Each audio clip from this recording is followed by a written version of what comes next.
गर्मी होत बाटे देसी एसी लगा दिए राजा जी। गर्मी होत बाटे देसी एसी लगा दिए राजा जी। पंखा ना तो कूलर एगो मंगा दिए राजा जी। पंखा ना तो कूलर एगो मंगा दिए राजा जी। गर्मी होत बाटे देसी एसी लगा दिए राजा जी। गर्मी होत बाटे देसी एसी लगा दिए राजा जी।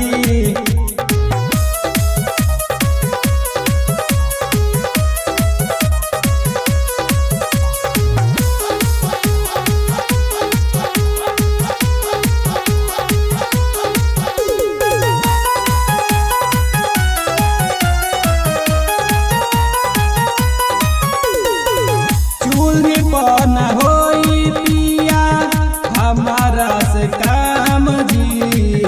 बैठल भइल बाटे हमारो हराम जी।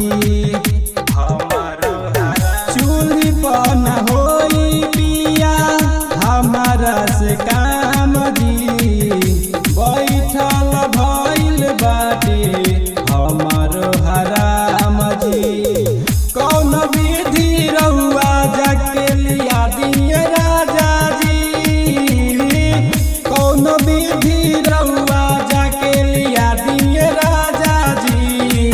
गर्मी होत बाटे देसी एसी लगा दिए राजा जी।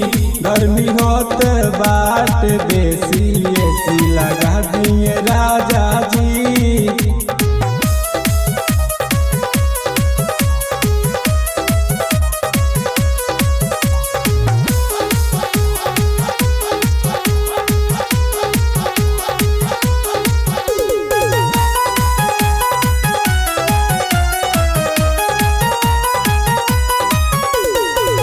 हमसे जे करब पिया झूठो के बहाना। खाए के न मिली पिया तोहरा के खाना। हमसे जे करब पिया झूठो के बहाना। खाए के न मिली पिया तोहरा के खाना। सरवन पिया जानी भूलै है राजा जी। सरवन पिया जानी भूलै है राजा जी। गर्मी होता बाट बेसी एसी लगा दे राजा जी।